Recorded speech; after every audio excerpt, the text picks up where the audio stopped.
조건에서 다른 나라들은 싹 다 무너졌습니다. 하버드 교수가 이렇게 잘라 말하자 수백 명이 모인 강의실이 발칵 뒤집혔습니다. 전력 90% 차단, 기술 봉쇄 30년, 시장 폐쇄 3개월. 베네수엘라도, 아르헨티나도, 이란도 이 수치를 넘지 못했죠. 그런데 말입니다. 은하라는 목록에 없습니다. 교수는 한치의 망설임 없이 단언했습니다. 6번의 압박 이후에 나온 결과는 붕괴가 아닌 진화였죠.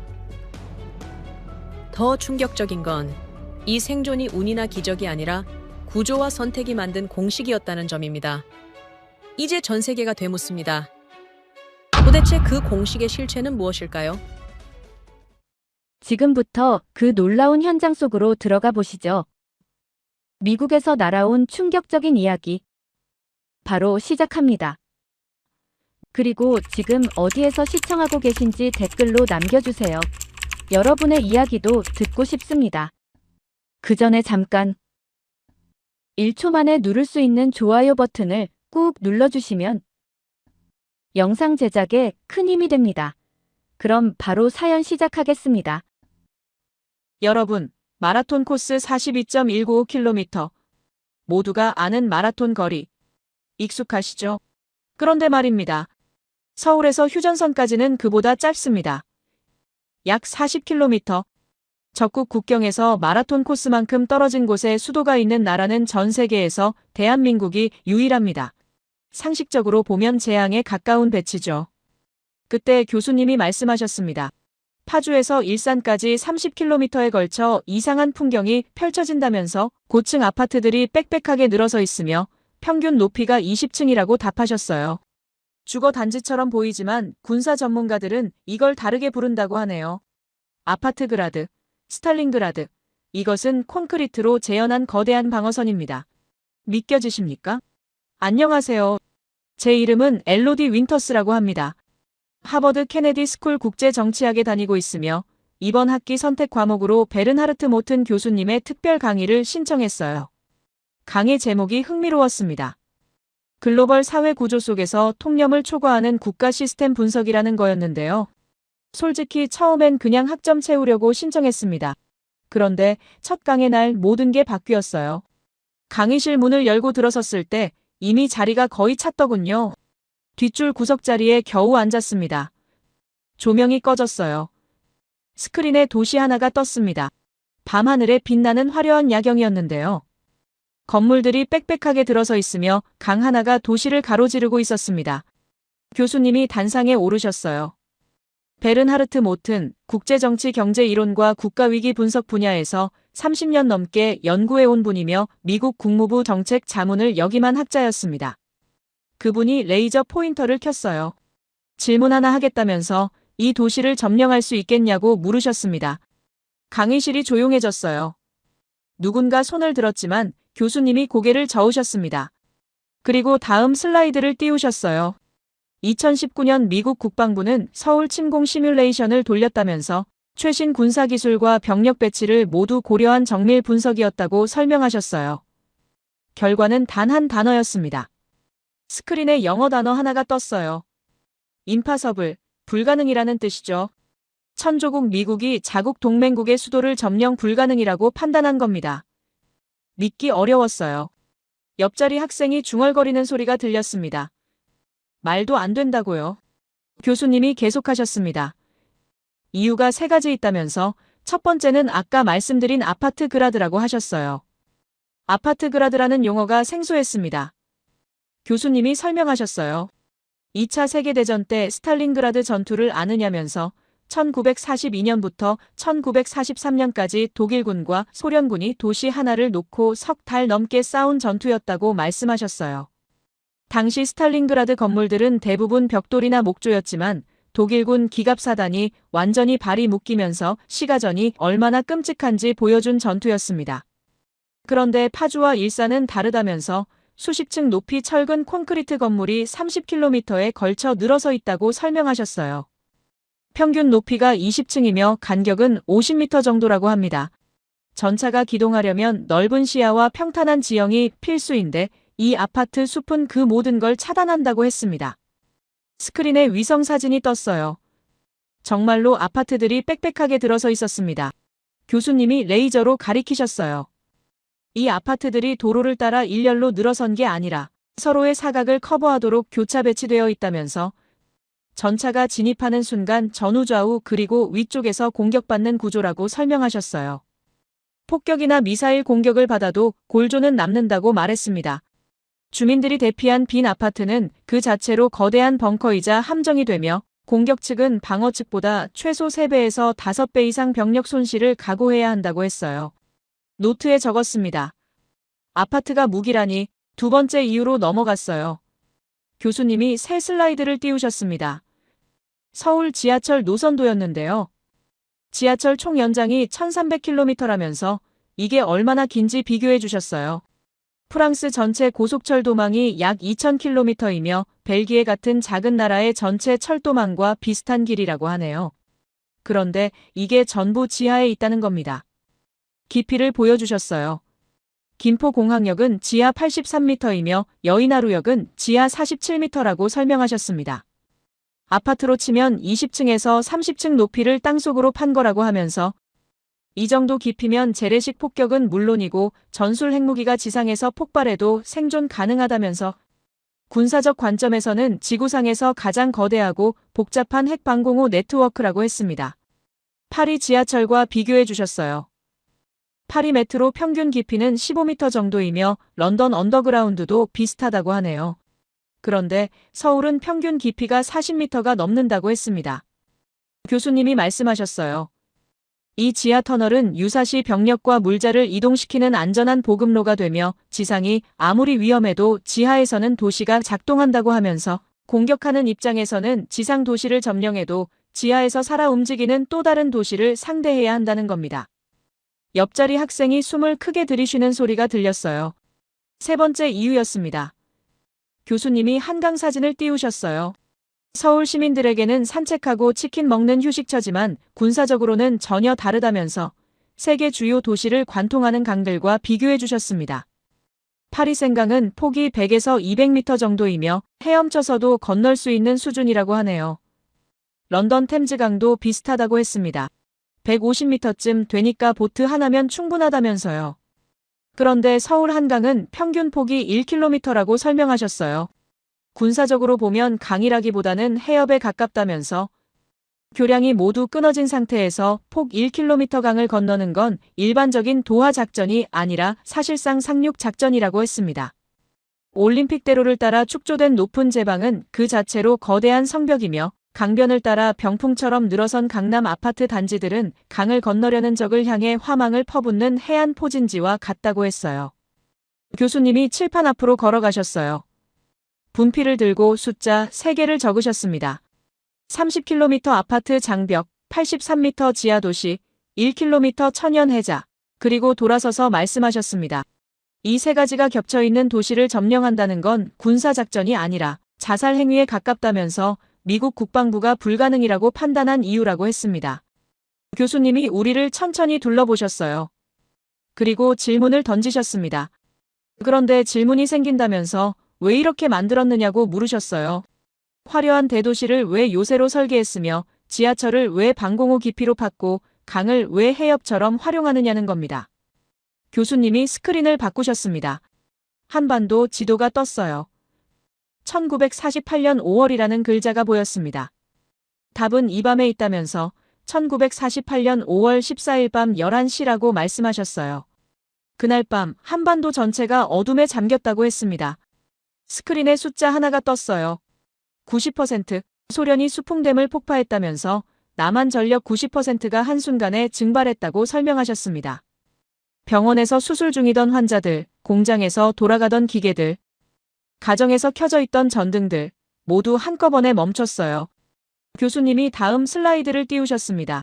1948년 5월 서울 거리 사진이었는데요. 깜깜했습니다. 가로등 하나 켜지지 않은 거리에 사람들이 촛불을 들고 서 있었어요. 전기가 끊긴 나라는 현대국가가 아니라면서 병원에서 수술할 수 없으며 공장에서 생산할 수 없고 상하수도 시스템이 마비되며 통신이 두절된다고 했습니다. 이건 단순한 불편함이 아니라 국가 시스템의 완전한 붕괴를 의미한다는 겁니다. 소련의 계산은 명확했다면서 석 달 안에 남한 정부가 기능을 상실할 것이며 6개월 안에 경제가 완전히 붕괴될 것이고 1년 안에 협상 테이블에 앉을 수밖에 없을 거라는 예상이었다고 설명하셨어요. 교수님이 우리를 바라보셨습니다. 여러분이 소련 정책위원이었다면 어떻게 예측했겠느냐고 물으셨어요. 한 학생이 대답했습니다. 석 달 안에 무너질 거라고 보고했을 것 같다면서요. 교수님이 고개를 끄덕이셨습니다. 합리적 판단이라면서 본인도 같은 결론을 내렸을 거라고 하셨어요. 그런데 실제로는 달랐다고 했습니다. 한국 정부는 전력이 끊긴 다음 날부터 대응 시스템을 가동했다면서 남아있는 소형 화력 발전소들을 총동원했다고 설명하셨어요. 용량이 작았습니다. 전체 수요의 10%밖에 충당하지 못했어요. 교수님이 다음 자료를 보여주셨습니다. 순환 전력 공급 시스템이라는 제목이었는데요. 병원에 2시간, 공장에 3시간, 가정에 1시간, 이런 식으로 돌아가면서 전력을 공급했다고 합니다. 전기가 없는 시간대에는 사람들이 촛불을 켰으며 공장은 작업을 멈췄고 병원은 응급 환자만 받았다면서 불평이 없었던 건 아니겠지만 폭동도 대규모 시위도 정부 붕괴도 일어나지 않았다고 하셨어요. 노트에 적었습니다. 전기 없이 석 달을 버텼다니. 교수님이 계속하셨습니다. 소련이 계산하지 못한 게 하나 있었다면서 한국 사람들이 질서를 유지했다는 거라고 말씀하셨어요. 전기 없는 사회를 운영하는 방법을 찾아냈다는 겁니다. 베네수엘라와 비교해 주셨어요. 베네수엘라는 전력 부족 사태 때 대규모 약탈이 일어났으며 아르헨티나는 정전이 반복되자 정권이 무너졌다고 했습니다. 남아프리카 공화국은 전력 배급제를 시행했지만 사회 혼란이 극심했다면서요. 이게 일반적인 패턴이라고 하셨어요. 전력이 끊기면 사회 질서가 무너지는 게 정상이라는 겁니다. 그런데 1948년 한국은 달랐다고 했습니다. 교수님이 새 슬라이드를 띄우셨어요. 1948년 7월, 불과 2달 후 상황이었습니다. 한국 정부는 자체 발전소 건설을 시작했다면서 작은 규모였지만 계속 늘어났다고 설명하셨어요. 1949년까지 전력 자급률이 30%까지 올라갔으며 1950년에는 50%를 넘어섰다고 합니다. 소련은 석 달 안에 무너질 거라고 예상했지만 한국은 2년 안에 전력 독립 기반을 구축했다는 겁니다. 숫자가 스크린에 떴어요. 석 달 대 2년, 교수님이 칠판 앞으로 걸어가셨습니다. 분필을 들고 적으셨어요. 소련 예상, 석 달 붕괴. 한국 실제, 2년 독립. 그리고 돌아서서 말씀하셨습니다. 이 사건이 중요한 이유는 결과 때문만이 아니라 대응 방식 때문이라면서요. 아까 보여드린 서울 지하철이 왜 83m 깊이로 팠는지 이제 이해가 간다고 하셨어요. 1948년 그날 밤 이후 한국은 결심했다는 겁니다. 다시는 전력을 빼앗기지 않겠다고요. 그래서 지하 깊숙이 도시를 만들었으며 핵무기가 터져도 작동하는 시스템을 설계했다고 했습니다. 아까 말씀드린 일산 아파트 그라드도 마찬가지라면서 1990년대 신도시 건설은 단순한 주거 정책이 아니었다고 하셨어요. 1948년 그날 밤 서울이 너무 쉽게 무너질 뻔했던 기억 때문에 만들어진 거대한 방어선이라는 겁니다. 전쟁 직후라는 특수성이 작용했을 거라는 의견도 있다면서 해방 3년 차였고 전쟁의 기억이 생생한 시점이었으니 국민들의 결속력이 강했을 수 있다고 말씀하셨어요. 하지만 이게 정말 특수 사례일까요? 라고 물으셨습니다. 교수님이 새 자료를 띄우셨어요. 두 번째 압박자라는 제목이었습니다. 일본이라고 하셨어요. 1960년대부터 1990년대까지 일본은 한국에 대해 장기적이고 체계적인 산업 견제 전략을 실행했다면서 철강, 조선, 전자, 반도체 분야에서 핵심 기술 이전을 의도적으로 지연시켰다고 설명하셨습니다. 스크린에 데이터가 떴어요. 1980년대 반도체 제조 장비 공급 기록이었는데요. 일본 기업에는 즉시 공급, 미국 기업에는 2개월에서 3개월 소요, 한국 기업에는 6개월에서 12개월 지연. 이건 단순한 비즈니스 우선순위가 아니라 체계적인 차별이었다고 하셨습니다. 더 결정적인 증거가 있다면서 1989년 일본 경제산업성 내부 문서를 보여주셨어요. 한국 반도체 기술 발전에 대한 견제 필요성이라고 명시되어 있었습니다. 일본의 전략은 명확했다면서 한국을 영구적인 하위 파트너로 만드는 것이었다고 설명하셨어요. 완제품은 수입하되 핵심 기술은 절대 넘겨주지 않으며 부품과 소재는 일본에서 공급받고 조립만 한국에서 하게 만들려는 구조였다는 겁니다. 그렇다면 한국 기업들은 어떻게 대응했느냐고 물으셨습니다. 교수님이 다음 슬라이드를 띄우셨어요. 1983년 삼성전자의 반도체 사업 진출 선언 기사였습니다. 1983년 삼성 회장 이병철은 반도체 사업 진출을 선언했다면서 당시 일본 언론의 반응을 보여주셨어요. 무모한 도전, 10년 내 실패 예상, 기술 격차 극복 불가능, 이런 평가들이었습니다. 일본의 예상은 합리적이었다고 하셨어요. 반도체는 천문학적 투자가 필요하며 핵심 기술 없이는 불가능한 산업이니까요. 장비를 늦게 받으면 기술 격차는 더 벌어지고 영원히 따라잡을 수 없는 구조라는 겁니다. 하지만 한국 기업들은 다른 길을 택했다면서 일본 장비가 오기를 기다리는 대신 장비를 분해하기 시작했다고 설명하셨어요. 어떻게 작동하는지 이해하려고요. 일본 엔지니어를 고액으로 영입했으며 미국 유학생들을 불러들였고 밤낮 없이 실험을 반복했다고 합니다. 교수님이 새 자료를 띄우셨습니다. 1992년 삼성전자 D램 세계 1위 달성 기사였어요.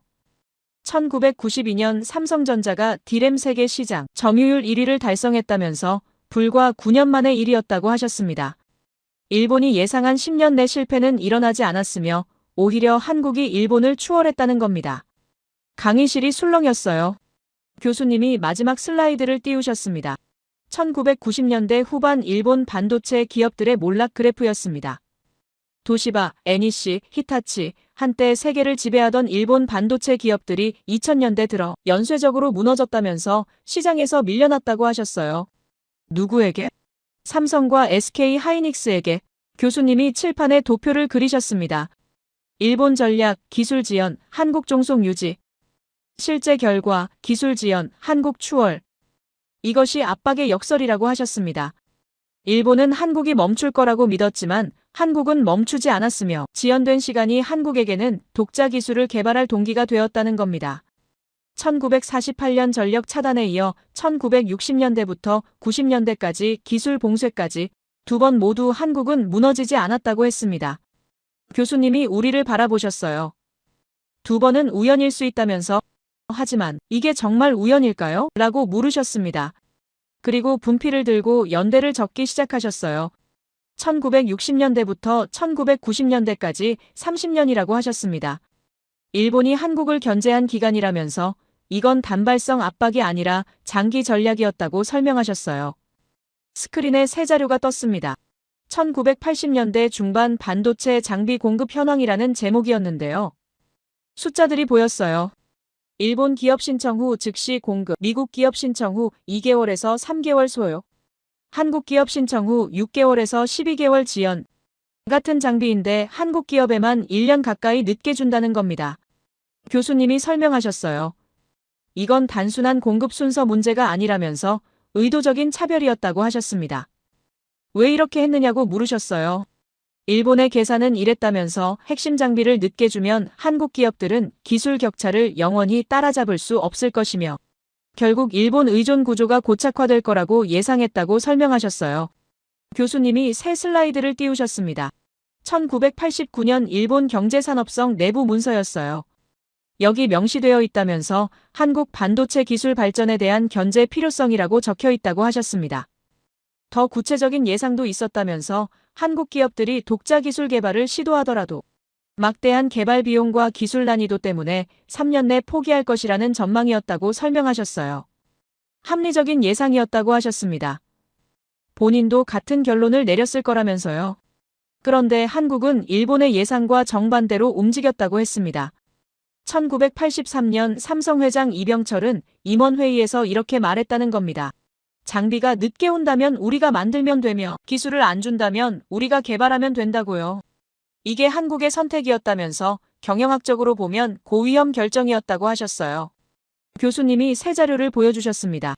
1980년대 중반 삼성 반도체 공장 사진이었는데요.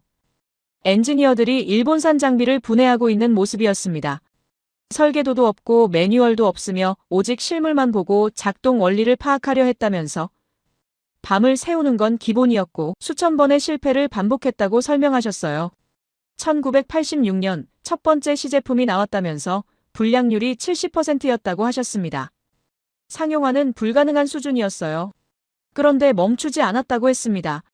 1987년 불량률 50%, 1988년 30%, 1989년 15%, 1990년 5%, 5년 동안 멈추지 않고 개선했다는 겁니다.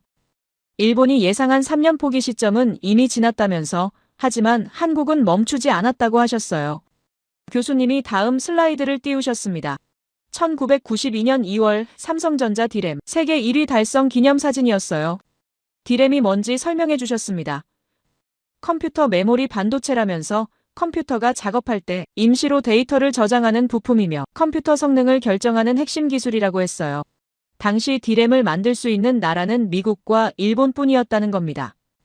1992년 2월 삼성전자가 세계 디램 시장 점유율 1위를 기록했다면서 일본 업체들을 제치고요. 불과 9년 만에 1위였다고 하셨습니다. 더 충격적인 건 그 다음이라면서 1993년부터 일본 반도체 기업들이 하나둘 적자로 돌아서기 시작했다고 설명하셨어요. NEC, 도시바, 히타치, 한때 세계를 지배하던 기업들이 무너지기 시작했다는 겁니다. 왜 일본 기업들이 무너졌느냐고 물으셨어요. 일본 기업들은 기존 기술에 안주했다면서 한국을 견제하느라 혁신을 멈췄다고 하셨습니다. 반면 한국 기업들은 생존을 위해 끊임없이 새로운 기술을 개발했으며 압박이 혁신의 연료가 되었다는 겁니다. 교수님이 칠판에 도표를 그리셨어요. 일본의 전략, 기술 지연, 한국 종속 유지, 시장 지배 계속, 실제 결과, 기술 지연, 한국 독자 개발, 일본 추월. 이게 바로 압박의 역설이라고 하셨습니다. 일본은 한국이 머물 거라고 믿었지만 합리적 기업이라면 손실을 감수하면서까지 개발을 계속하지 않을 거라고 계산했다면서. 그런데 한국은 멈추지 않았다고 하셨어요. 한 학생이 질문했습니다. 그렇다면 한국이 비합리적이었느냐고요? 교수님이 잠시 생각하셨어요. 그리고 대답하셨습니다. 단기적으로는 비합리적으로 보였을 거라면서 막대한 투자, 불확실한 결과, 높은 실패 위험이었다고 하셨습니다. 하지만 장기적으로 보면 이게 유일한 생존 전략이었다면서 일본의 영구히 종속되느냐 아니면 독자 기술로 자립하느냐 한국은 후자를 선택했다는 겁니다. 교수님이 마지막 슬라이드를 띄우셨습니다. 2000년대 세계 반도체 시장 점유율 그래프였어요. 삼성과 SK 하이닉스가 1위와 2위를 차지하고 있었으며 일본 기업들은 10위권 밖으로 밀려나 있었습니다. 압박은 한국을 무너뜨리지 못했다면서 오히려 한국을 더 강하게 만들었다고 하셨어요. 그리고 교수님이 새로운 이야기를 시작하셨습니다. 1990년대 초반으로 돌아가 보겠다면서 한국 정부가 수도권 신도시 계획을 발표했을 때 일각에서는 의혹을 제기했다고 하셨어요. 수도권 방어용 위성 도시가 아니냐는 의혹이었다면서 당시 정부는 부인했지만 군사 전문가들은 지도를 펼쳐놓고 고개를 끄덕였다고 설명하셨어요. 스크린에 파주와 일산 위성 사진이 떴습니다. 파주 운정 지구에서 시작해 일산 신도시로 이어지는 거대한 아파트 단지 배치를 보면 단순한 주거 단지가 아니라면서 군사적으로는 아파트 그라드라고 불리는 거대한 콘크리트 방어선이라고 하셨습니다. 왜 이게 대단하냐고 설명해 주셨어요. 1950년 6.25 전쟁 당시 북한군 전차가 파주와 일산을 거침없이 밀고 내려왔다면서 평탄한 지형이었기 때문에 전차 기동에 아무런 장애물이 없었다고 했습니다. 사흘 만에 서울이 함락된 이유 중 하나였던 겁니다. 그런데 1990년대 신도시 건설 이후 이 루트가 완전히 바뀌었다면서 30km에 걸쳐 고층 아파트들이 빽빽하게 들어섰으며 평균 높이가 20층이고 간격은 50m라고 설명하셨어요.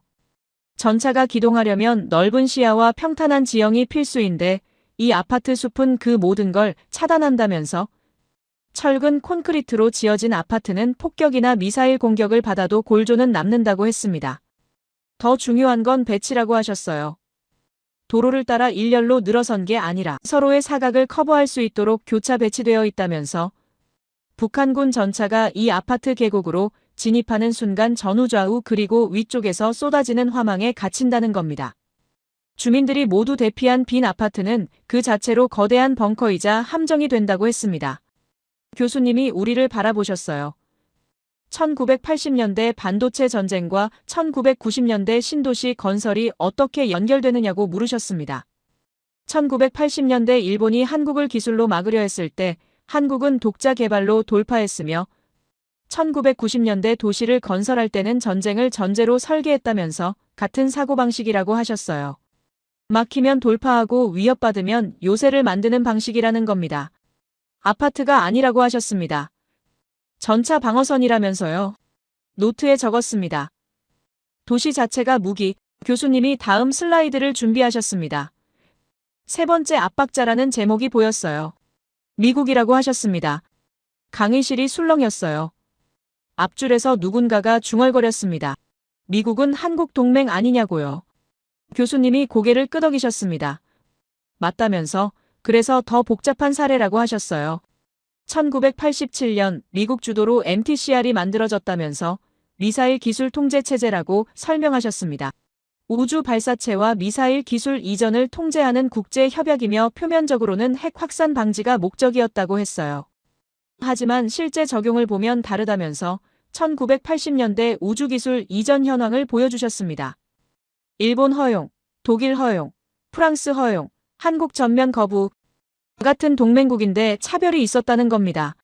한국은 1980년대 초반부터 독자 우주 프로그램을 준비하고 있었다면서 우리별 위성 프로젝트였다고 설명하셨어요. 미국에 기술 협력을 요청했지만 공식 답변은 간단했다고 합니다. 안 된다는 거였어요. 1992년, 1995년, 1998년, 2001년 4번 요청했으며 4번 모두 거부당했다고 하셨습니다. 같은 시기 일본은 어땠느냐고 물으셨어요. 일본 H 로켓 개발에 미국이 전폭적 지원을 제공했다면서 독일도 아리안 프로그램에 참여했다고 설명하셨습니다. 왜 한국만 안 됐느냐는 겁니다. 교수님이 잠시 침묵하셨어요. 불편한 표정이었습니다. 미국의 계산은 명확했다면서 한국이 독자 우주 발사 능력을 갖추면 장거리 미사일 기술도 확보하게 되고 그건 동북아 군사 균형을 바꿀 수 있다고 판단했다는 겁니다. 그래서 막았다고 하셨어요. 합리적 판단이었냐고 학생에게 물으셨습니다. 한 학생이 대답했어요. 미국 입장에서는 합리적이었을 것 같다면서요. 교수님이 고개를 끄덕이셨습니다. 본인도 같은 판단을 내렸을 거라면서 하지만 한국 입장에서는 압박이었다고 하셨어요. 기술 주권을 인정받지 못한 거니까요. 그렇다면 한국은 어떻게 했느냐고 물으셨습니다. 포기했을 거라고 생각하는 사람 있느냐면서 손 들어보라고 하셨어요. 몇몇이 손을 들었습니다. 교수님이 웃으셨어요. 아니라면서 한국은 다른 길을 택했다고 하셨습니다. 허락을 기다리는 대신 스스로 시작했다면서 1990년대 한국항공우주연구원의 비밀 연구 기록을 보여주셨어요. 컨테이너를 개조한 연구실에서 시작했다면서 설계도도 없고 기술 자문도 없는 상태였다고 설명하셨습니다. 러시아에서 은퇴한 과학자들을 영입했으며 실패를 반복하며 하나하나 배워갔다고 했어요. 실패 기록을 보여주셨습니다. 1993년 첫 시험 로켓 발사 12초 만에 폭발. 1995년 두 번째 시도, 고도 8km에서 추락. 1998년 세 번째 시도, 궤도 진입 실패. 10년 넘게 실패를 반복했다면서 미국은 그 모습을 지켜보며 생각했을 거라고 하셨어요. 결국 포기하겠지라고요. 교수님이 다음 슬라이드를 띄우셨습니다. 2013년 1월 30일 나로호 발사 성공 장면이었어요. 20년 만에 성공했다면서 그리고 2022년 6월 21일 누리호가 완전 독자 기술로 발사에 성공했다고 설명하셨습니다. 세계 7번째 독자 우주 발사체 보유국이 되었다는 겁니다. 미국, 러시아, 유럽, 중국, 일본, 인도, 그리고 한국. 교수님이 우리를 바라보셨어요. 20년이라면서 한 세대가 걸렸다고 하셨습니다. 그리고 같은 시기 서울 지하에서는 다른 일이 벌어지고 있었다면서 스크린을 바꾸셨어요. 서울 지하철 노선도가 떴습니다. 총 연장 약 1300km라면서 이게 얼마나 긴지 비교해 주셨어요. 프랑스 전체 고속철도망이 약 2000km이며 벨기에 같은 작은 나라의 전체 철도망과 비슷한 길이라고 설명하셨습니다. 그런데 이게 전부 지하에 있다는 겁니다. 깊이를 보여주셨어요. 김포공항역 지하 83m, 여의나루역 지하 47m, 아파트로 치면 20층에서 30층 높이를 땅속으로 판 거라고 하셨습니다. 이 정도 깊이면 재래식 폭격은 물론이고 전술 핵무기가 지상에서 폭발해도 생존 가능하다면서 군사적 관점에서는 지구상에서 가장 거대하고 복잡한 핵방공호 네트워크라고 했어요. 파리 지하철과 비교해 주셨습니다. 파리 메트로 평균 깊이는 15m 정도이며 런던 언더그라운드도 비슷하다고 했어요. 그런데 서울은 평균 깊이가 40m가 넘는다는 겁니다. 교수님이 칠판 앞으로 걸어가셨습니다. 분필을 들고 적으셨어요. 하늘을 막히자 땅을 팠다. 돌아서서 말씀하셨습니다. 우주 발사체 개발과 지하철 건설이 같은 시기에 진행됐다면서 우연이 아니라고 하셨어요. 위로 못 가면 아래로 간다는 사고방식이며 막히면 돌파하고 차단당하면 대안을 만드는 패턴이라는 겁니다. 그때였습니다. 앞줄에서 손이 올라갔어요. 일본에서 온 학생이었습니다. 오츠쿠마라는 이름표가 보였어요. 도쿄대 출신이라고 들었습니다. 교수님이 고개를 끄덕이셨어요. 말씀하라고 하셨습니다. 오츠쿠마가 서류 뭉치를 꺼냈어요. 교수님, 질문이 있다면서 한국의 성공 사례들을 계속 보여주셨는데 실패 사례는 없었느냐고 물었습니다. 강의실이 조용해졌어요. 오츠쿠마가 계속했습니다. 본인이 가져온 자료를 보면 한국도 여러 번 실패했다면서 1997년 외환위기 때 국제통화기금에 구제금융을 신청했으며 2008년 금융위기 때도 타격을 받았다고 했어요. 완벽한 나라는 아니지 않느냐는 겁니다. 교수님이 잠시 침묵하셨습니다. 그리고 대답하셨어요. 좋은 지적이라면서 한국도 당연히 실패했다고 하셨습니다. 1997년 외환위기는 맞으며 국제통화기금 관리체제에 들어갔다고 설명하셨어요. 하지만 그 다음이 중요하다면서 다음 슬라이드를 띄우셨습니다. 1997년 12월 국제통화기금 구제금융 신청 555억 달러. 1998년 금모으기 운동, 국민들이 자발적으로 금을 내놨으며 총 220톤이 모였다고 했습니다. 2001년 8월 국제통화기금 차입금 전액 조기 상환 3년 만이었어요. 교수님이 오츠쿠마를 바라보셨습니다. 실패했냐고 물으셨어요. 아니면 실패를 극복했냐고요. 오츠쿠마가 입을 다물었습니다. 교수님이 계속하셨어요. 다른 나라들을 보겠다면서 아르헨티나는 2001년 디폴트를 선언했으며 지금도 회복하지 못했다고 설명하셨습니다. 그리스는 2010년 위기 이후 10년 넘게 국제통화기금 관리를 받았다고 했어요. 한국은 3년 만에 빠져나왔으며 오히려 그 과정에서 산업구조를 재편했다면서 이게 한국이 다른 이유라고 하셨습니다. 오츠쿠마가 다시 손을 들었어요. 그렇다면 기술 도용 논란은 어떻게 설명하시겠느냐면서 일본 기술을 베낀 것 아니냐고 물었습니다. 강의실 분위기가 무거워졌어요. 교수님이 오랫동안 오츠쿠마를 바라보셨습니다. 그리고 조용히 대답하셨어요. 오츠쿠마 씨, 아까 보여드린 자료를 기억하시는지 모르겠다면서 1980년대 일본이 한국에 장비 공급을 6개월에서 12개월 지연시킨 기록 말입니다. 그게 기술 이전입니까? 아니면 기술 차단입니까? 오츠쿠마가 대답하지 못했어요. 교수님이 계속하셨습니다. 1989년 일본 경제산업성 내부 문서에 한국 견제의 필요성이라고 명시되어 있다면서 이게 협력입니까? 아니면 봉쇄입니까? 오츠쿠마의 얼굴이 굳어졌습니다. 교수님이 새 자료를 띄우셨어요. 1983년부터 1992년까지 삼성 반도체 연구개발 투자 기록이었습니다. 총 45억 달러 투자, 1000여 명의 엔지니어 고용, 5,000번 이상의 실패 기록. 이게 도용입니까? 라고 물으셨어요. 아니면 독자 개발입니까? 오츠쿠마가 고개를 숙였습니다. 교수님이 말씀하셨어요. 오츠쿠마 씨, 본인도 이 질문이 불편하다면서 30년간 본인은 객관적 데이터만 믿어왔다고 하셨습니다. 하지만 데이터가 명확하게 말하고 있다고요. 일본은 한국을 막으려 했으며 한국은 그걸 뚫었다는 겁니다. 이게 사실이라고 하셨어요. 강의실이 숨죽였습니다. 교수님이 다음 주제로 넘어가셨어요. 네 번째 압박이라면서요. 2000년대 미국의 전투기 기술 차단이라고 하셨습니다. 미국은 한국의 4가지 핵심 기술 이전을 거부했다면서 AESA 레이더, 전자전 시스템, 저피탐 장비, 통합항전이라고 설명하셨어요. AESA 레이더가 뭔지 설명해 주셨습니다. 능동형 전자주사 방식 레이더라면서 전투기가 적기를 탐지하고 추적하는 핵심 장비며 이게 없으면 현대 전투기를 만들 수 없다고 했어요. 전자전 시스템은 적의 레이더와 미사일을 교란하는 장비이며 저피탐 장비는 적 레이더에 잡히지 않게 하는 기술이고 통합항전은 전투기의 모든 시스템을 통제하는 두뇌라고 설명하셨습니다. 이 4가지 없이는 현대 전투기를 만들 수 없다면서 미국이 이 기술들을 전면 거부했다고 하셨어요. 2010년 국제방산학회의 결론을 보여주셨습니다.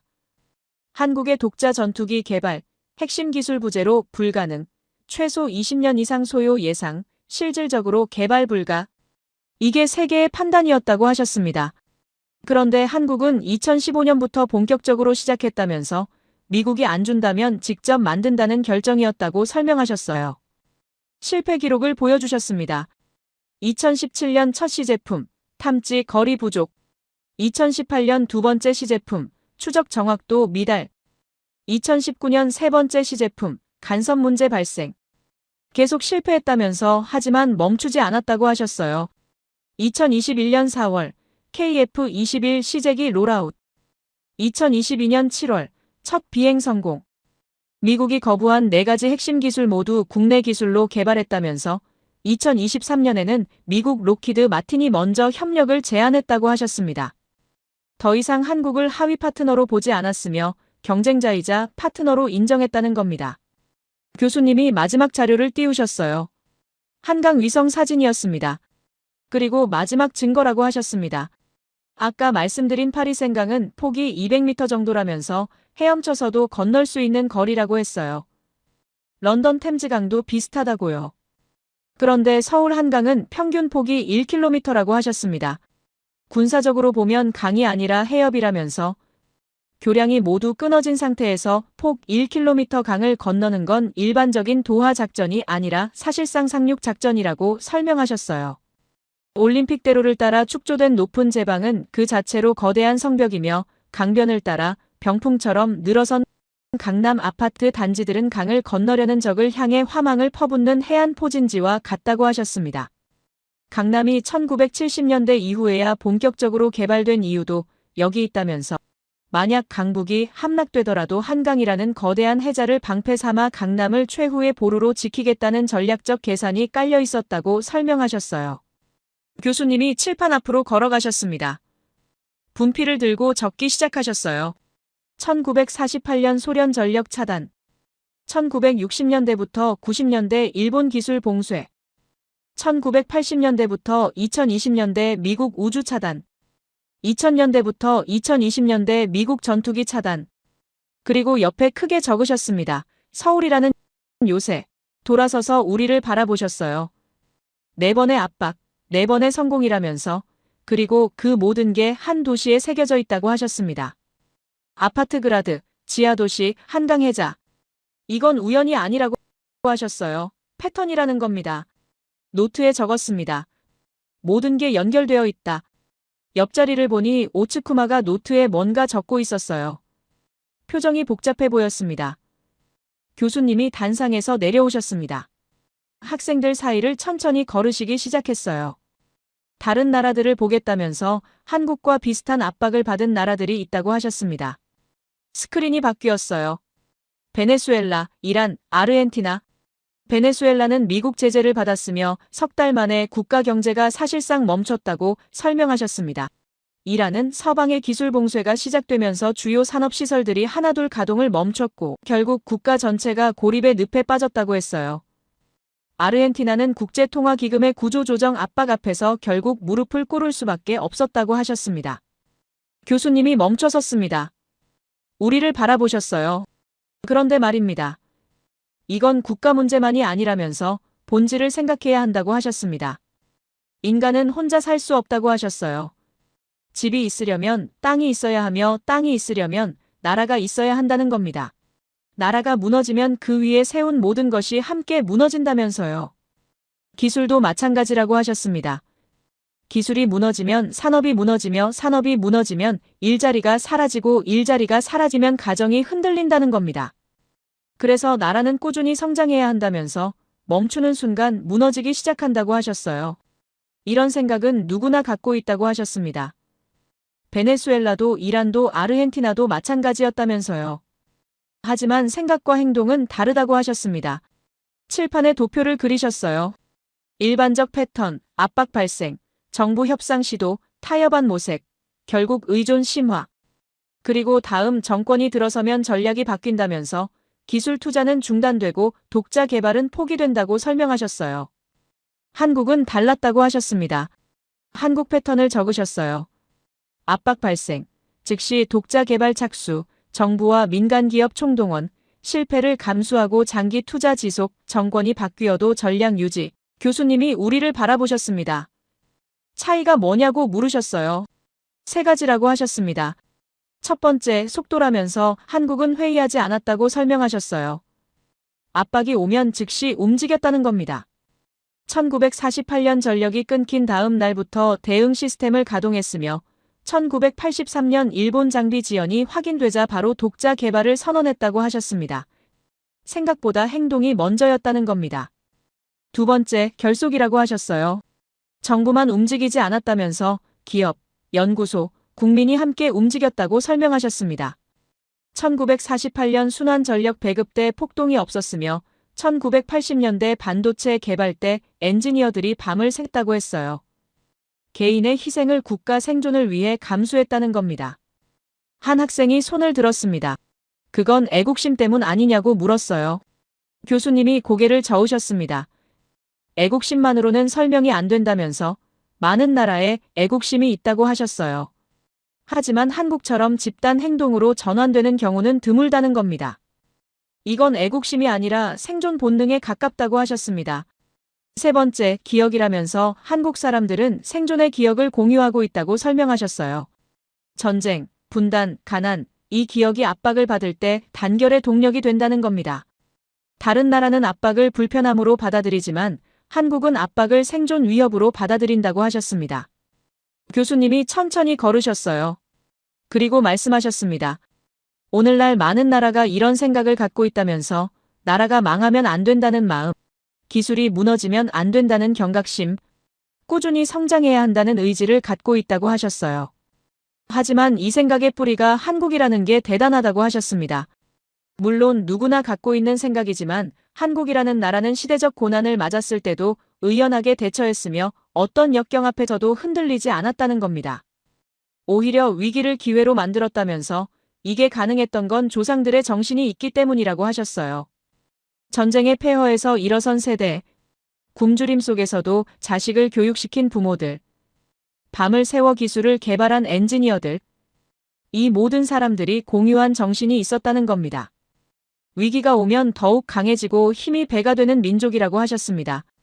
그리고 이런 나라가 다른 나라를 위해서도 일했다면서 우리라는 마음가짐으로 진심을 다했다고 설명하셨어요. 교수님이 새 자료를 띄우셨습니다. 한국의 해외 원조 기록이었어요. 1950년대 원조를 받던 나라에서 2010년대 원조를 주는 나라로 바뀌었다면서 개발도상국에 기술을 전수하고 인프라를 건설해주며 교육 프로그램을 지원한다고 하셨습니다. 자기만 살아남은 게 아니라 다른 나라도 함께 살리려 한다는 겁니다. 오츠쿠마가 노트에 뭔가 적고 있었어요. 표정이 진지했습니다. 한 학생이 질문했습니다. 그렇다면 압박이 한국에게는 기회였느냐고요? 교수님이 오랫동안 침묵하셨습니다. 그리고 천천히 대답하셨어요. 아니라고 하셨습니다. 여전히 고통이었다면서요. 1948년 전기가 끊긴 밤, 어둠 속에서 촛불을 켠 사람들의 마음은 고통이었다고 하셨어요. 1980년대 실패를 반복한 엔지니어들의 밤샘 작업은 고통이었으며 20년 동안 로켓 발사 실패를 지켜본 과학자들의 심정도 고통이었다는 겁니다. 하지만 한국은 고통을 성장 동력으로 전환하는 구조를 가졌다고 하셨습니다. 고통을 회피하지 않고 정면으로 받아들였으며 고통 속에서도 방법을 찾았고 고통이 끝난 후에는 더 강한 시스템을 만들었다는 겁니다. 이게 한국이 다른 나라와 다른 지점이라고 하셨어요. 교수님이 칠판 앞으로 돌아가셨습니다. 분필을 들고 적으셨어요. 압박은 고통이다. 하지만 고통은 선택의 순간이다. 회피할 것인가 돌파할 것인가? 한국은 항상 돌파를 선택했다고 하셨습니다.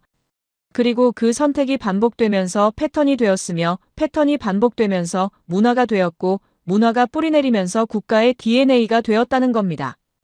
노트에 적었습니다. 고통을 동력으로 교수님이 우리를 바라보셨어요. 30년간 본인은 압박 붕괴 이론을 연구했다면서 강대국의 압박은 약소국을 무너뜨린다는 이론이었다고 하셨습니다. 이 이론은 여전히 대부분의 경우 맞다면서 베네수엘라, 이란, 쿠바, 압박을 받고 무너진 나라들이 훨씬 많다고 했어요. 하지만 한국은 다르다고 하셨습니다. 6번의 압박, 6번의 생존이라면서 이건 우연이 아니라고 하셨어요. 구조적인 뭔가가 있다는 겁니다. 강의실이 조용했습니다. 모두가 숨죽이고 있었어요. 저도 마찬가지였습니다. 처음 강의실에 들어왔을 때와는 완전히 다른 기분이었어요. 교수님의 30년 이론이 지금 이 순간 흔들리고 있었습니다. 그리고 그걸 강의실 안 모두가 느끼고 있었어요. 깊게 숨을 들이쉬셨어요. 30년간 본인은 압박 붕괴 이론을 연구했다면서 강대국의 압박은 약소국을 무너뜨린다는 이론이었다고 하셨습니다. 이 이론은 여전히 대부분 맞다면서 베네수엘라, 이란, 쿠바, 아르헨티나 압박을 받고 무너진 나라들이 훨씬 많다고 설명하셨어요. 하지만 한국은 예외라고 하셨습니다. 아니라면서 본인이 말을 바꾸셨어요. 예외가 아니라 다른 공식일 수도 있다고요. 칠판 앞으로 걸어가셨습니다. 분필을 들고 적기 시작하셨어요. 1948년 소련 전력 차단, 남한 전력 90% 증발, 결과 2년 만에 독립. 1960년대부터 90년대, 일본 기술 봉쇄, 반도체 장비 6개월에서 12개월 지연, 결과 9년 만에 세계 1위. 1980년대부터 2020년대 미국 우주 차단, 기술 이전 4번 거부, 결과 20년 만에 독자 발사체. 2000년대부터 2020년대 미국 전투기 차단, 핵심 기술 4가지 거부, 결과 KF-21 독자 개발. 교수님이 잠시 멈추셨어요. 그리고 2개를 더 적으셨습니다. 2016년 중국 사드 보복, 사드가 뭔지 설명해 주셨습니다. 고고도 미사일 방어 체계라면서 하늘 높은 곳에서 날아오는 미사일을 막는 방어 무기라고 했어요. 한국이 이걸 배치하려 하자 중국이 강력히 반발했다는 겁니다. 왜 중국이 화를 냈느냐고 물으셨어요. 사드 레이더가 중국 영토 안까지 감시할 수 있기 때문이라면서 중국 입장에서는 안보 위협이었다고 설명하셨습니다. 중국의 보복은 즉각적이었다고 하셨어요. 중국인 관광 전면 금지, 한류 콘텐츠 방송 차단, 롯데 매장 강제 폐쇄, 한국 제품 불매 운동. 한국 경제의 직격탄이었다면서 관광 산업이 타격을 받았으며 유통기업들이 손실을 입었고 엔터테인먼트 산업이 흔들렸다고 하셨어요. 중국은 한국이 3달 안에 사드 배치를 철회할 거라고 예상했다는 겁니다. 그런데 한국은 철회하지 않았다고 하셨습니다. 경제적 손실을 감수하면서도 배치를 완료했으며 동시에 중국 의존도를 낮추는 작업을 시작했다고 설명하셨어요. 관광산업은 동남아시아로 방향을 틀었고 유통기업들은 다른 시장을 개척했으며 엔터테인먼트는 유럽과 미국으로 확장했다는 겁니다. 2020년대 들어 한류는 오히려 더 확산되었다면서 중국 시장 없이도 성장했다고 하셨어요. 칠판에 적으셨습니다. 결과 시장 다변화 성공. 마지막 사례였습니다. 2019년 일본 소재 규제. 소재가 뭔지 설명해 주셨어요. 반도체를 만들 때 꼭 필요한 재료라면서 빵을 만들 때 밀가루가 필요하듯이 반도체를 만들 때도 특정 재료가 반드시 필요하다고 했습니다. 불화수소, 포토레지스트, 플루오린 폴리이미드.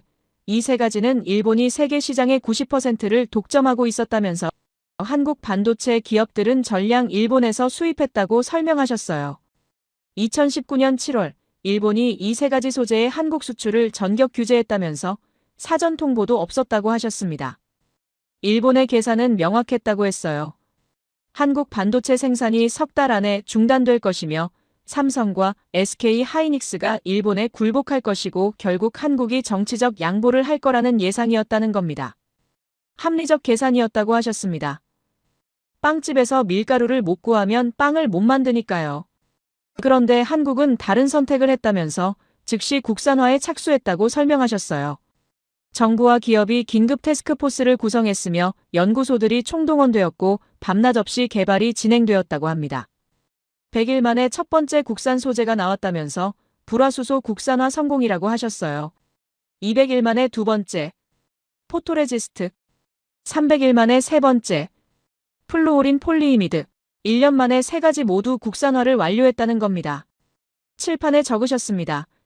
결과 1년 만에 소재 독립, 교수님이 분필을 놓으셨어요. 돌아서서 우리를 바라보셨습니다. 6번의 압박이라고 하셨어요. 6번의 생존이라면서요. 1948년부터 2019년까지 71년 동안 4개 강대국으로부터 6번의 체계적 압박, 그리고 6번 모두 살아남았다고 하셨습니다. 아니라면서 본인이 말을 바꾸셨어요. 살아남은 게 아니라 진화했다고요. 전력 독립, 반도체 1위, 우주 발사체, 전투기 개발, 시장 다변화, 소재 독립. 이건 우연이 아니라고 하셨습니다. 패턴이라는 겁니다. 강의실이 숨죽였어요. 교수님의 목소리만 들렸습니다. 한 학생이 조심스럽게 손을 들었습니다.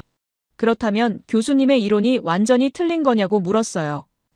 교수님이 오랫동안 침묵하셨습니다. 정말 오랫동안이었어요. 30초쯤 지났을까요? 강의실 안 모두가 숨죽이고 기다렸습니다. 교수님이 천천히 입을 여셨어요. 틀렸다고 하셨습니다. 적어도 한국에 대해서는 틀렸다면서요. 30년간 쌓아온 이론이라고 하셨어요. 수십 개 국가를 분석했으며 수백 편의 논문을 썼고 단 한 번도 예외를 발견하지 못했다고 했습니다. 하지만 한국은 달랐다면서 6번의 압박, 6번의 진화라고 하셨어요. 이건 예외가 아니라고 하셨습니다. 한국은 다른 공식이라는 겁니다. 교수님이 칠판에 새로운 도표를 그리셨어요. 일반 공식 압박, 협상, 타협, 의존, 붕괴. 한국 공식 압박, 즉각 대응, 독자 개발, 장기 투자, 진화, 화살표 방향이 정반대였습니다. 교수님이 우리를 바라보셨어요.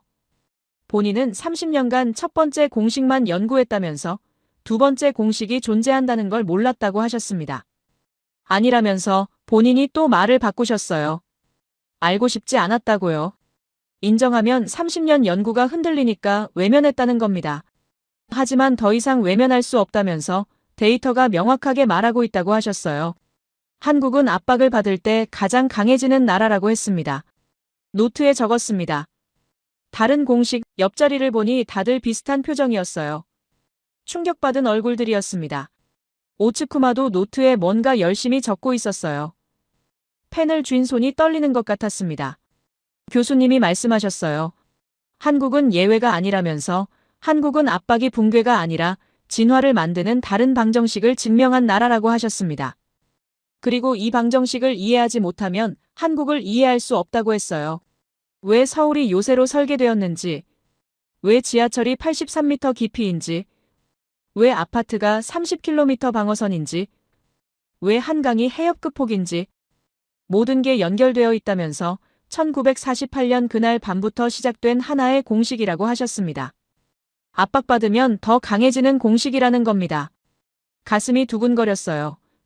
처음 강의실에 들어왔을 때 그냥 학점 채우려고 왔던 제가 지금은 완전히 다른 사람이 된 것 같았습니다. 세계를 보는 눈이 바뀌고 있었어요. 한국이라는 나라를 완전히 새롭게 이해하게 되었습니다. 교수님의 30년 이론이 무너지는 순간을 지금 여기서 목격하고 있었어요. 그리고 그 자리에 새로운 이론이 세워지고 있었습니다. 교수님이 창가로 걸어가셨습니다. 햇살이 들어오고 있었어요. 압박은 보통 붕괴를 만든다고 하셨습니다. 이건 여전히 사실이라면서 베네수엘라는 미국 제재 석 달 만에 경제가 멈췄으며 이란은 서방 기술 봉쇄로 산업시설이 하나둘 가동을 중단했고 쿠바는 60년 넘게 고립됐으며 아르헨티나는 국제통화기금 앞에서 무릎을 꿇었다고 설명하셨어요. 하지만 어떤 조건에서는 압박이 진화를 만든다면서 한국이 그 조건을 보여줬다고 하셨습니다. 스크린에 새 공식이 떴어요. 일반 공식, 압박, 붕괴. 한국 공식, 압박, 위기인식, 즉각행동, 독자 개발, 구조전환, 진화. 화살표가 6단계로 나뉘어 있었으며 각 단계마다 구체적 사례가 붙어 있었습니다. 교수님이 설명하셨어요. 한국이 보여준 조건이 3가지 있다면서 첫 번째는 위기를 전제로 설계된 시스템이라고 하셨습니다. 서울을 다시 보라면서 평시에는 화려한 대도시지만 전시가 되면 즉시 요새로 변하는 이중 구조라고 설명하셨어요. 파주와 일산의 아파트는 주거 단지이면서 동시에 30km 콘크리트 방어선이며 지하철은 교통망이면서 동시에 1300km 핵방공호이고 한강은 휴식처이면서 동시에 폭 1km 해협급 해자라는 겁니다. 이건 우연이 아니라 설계라고 하셨습니다. 1948년 그날 밤 이후 한국은 결심했다면서 다시는 무방비 상태로 있지 않겠다고 했으며 도시를 건설할 때도 전쟁을 가정했고 지하철을 팔 때도 방공호를 염두에 뒀으며 강을 개발할 때도 방어선을 생각했다고 설명하셨어요. 평시와 전시의 경계가 없는 나라라면서 언제든 전환 가능한 시스템을 만들어 놓았다는 겁니다. 두 번째는 생존 기억을 공유한 집단이라고 하셨어요.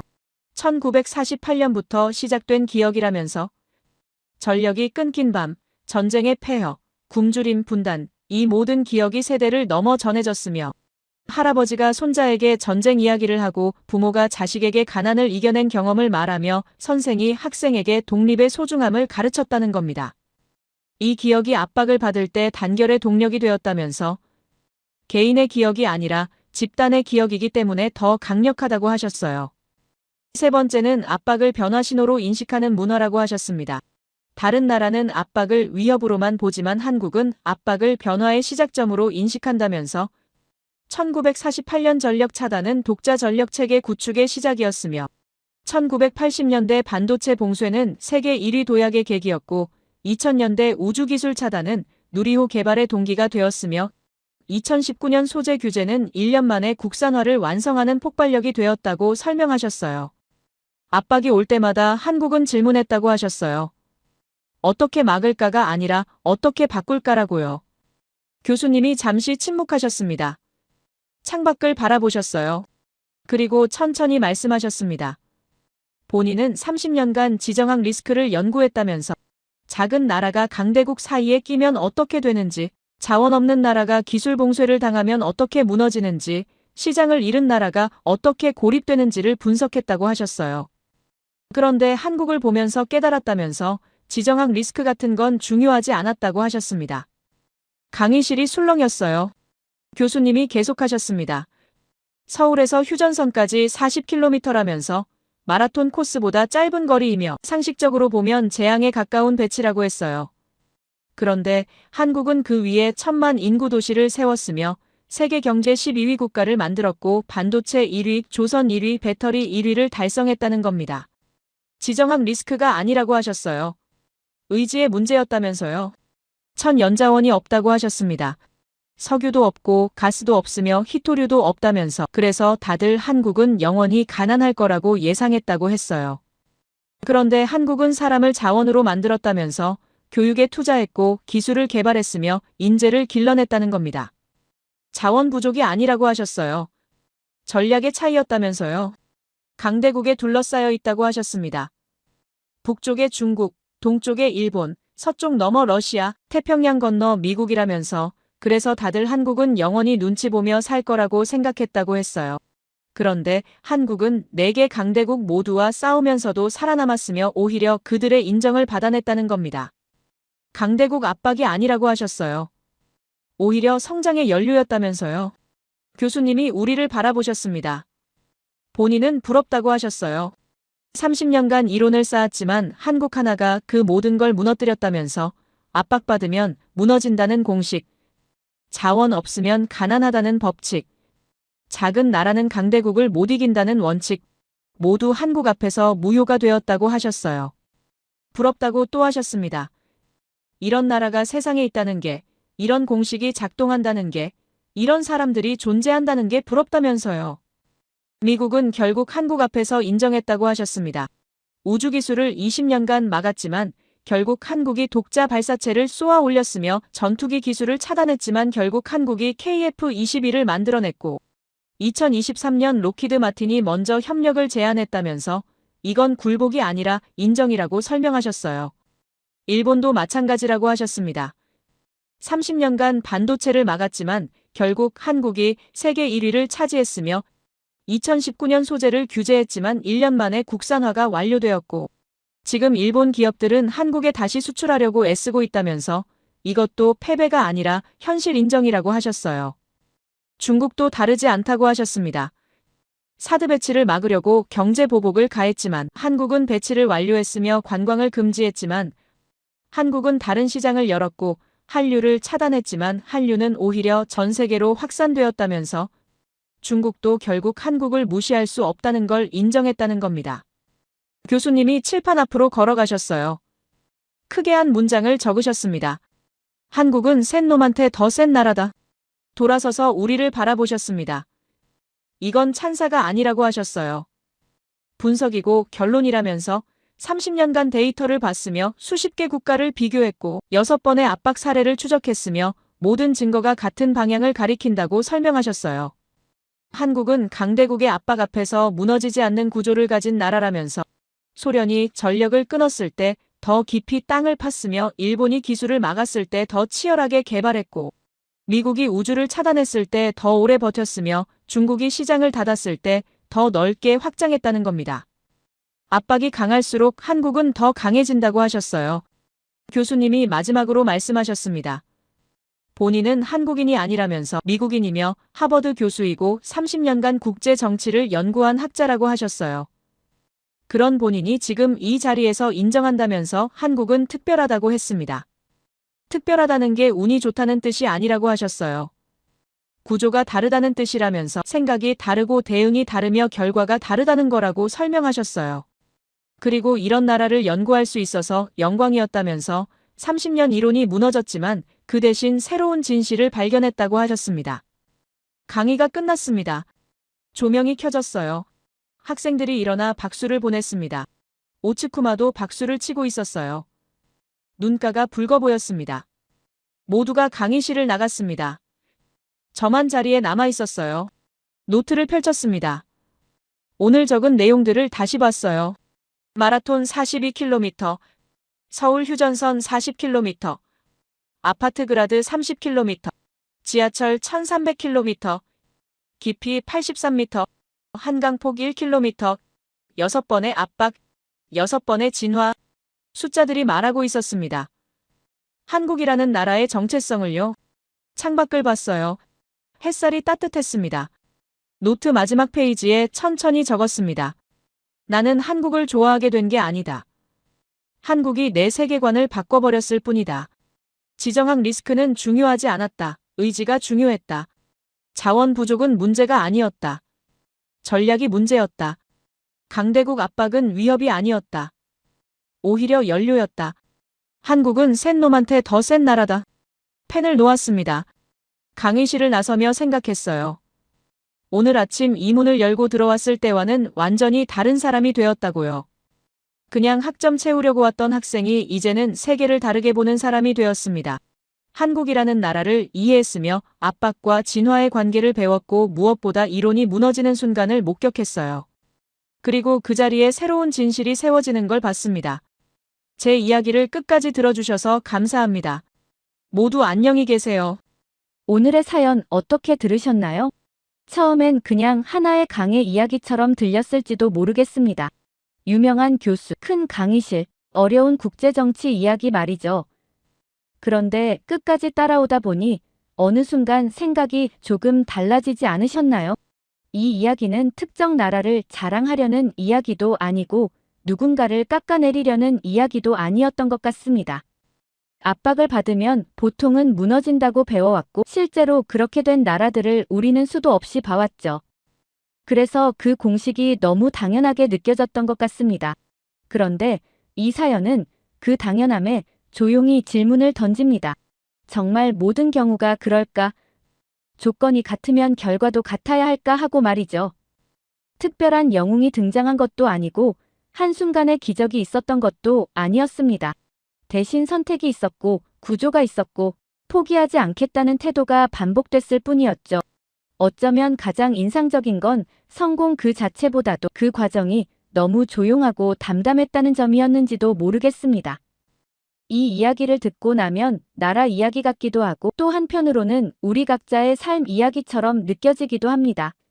일이 막혔을 때, 관계가 틀어졌을 때, 계속된 실패 앞에서 우리는 보통 어떻게 행동하는지, 기다릴지, 돌아설지 아니면 다른 길을 만들지 자연스럽게 떠올리게 됩니다.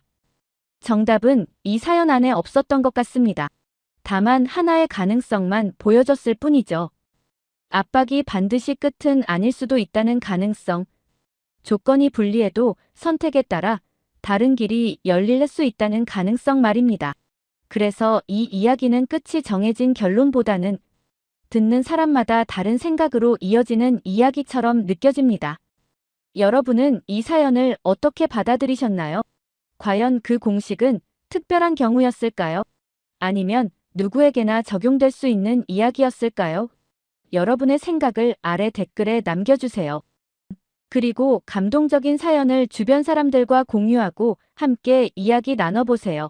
마지막으로 1초밖에 걸리지 않는 구독과 좋아요, 알림 설정은 영상 제작에 큰 힘이 됩니다. 지금까지 감동을 담아 여러분께 진심을 전하는 감동담기였습니다. 오늘 하루도 행복한 하루 보내세요.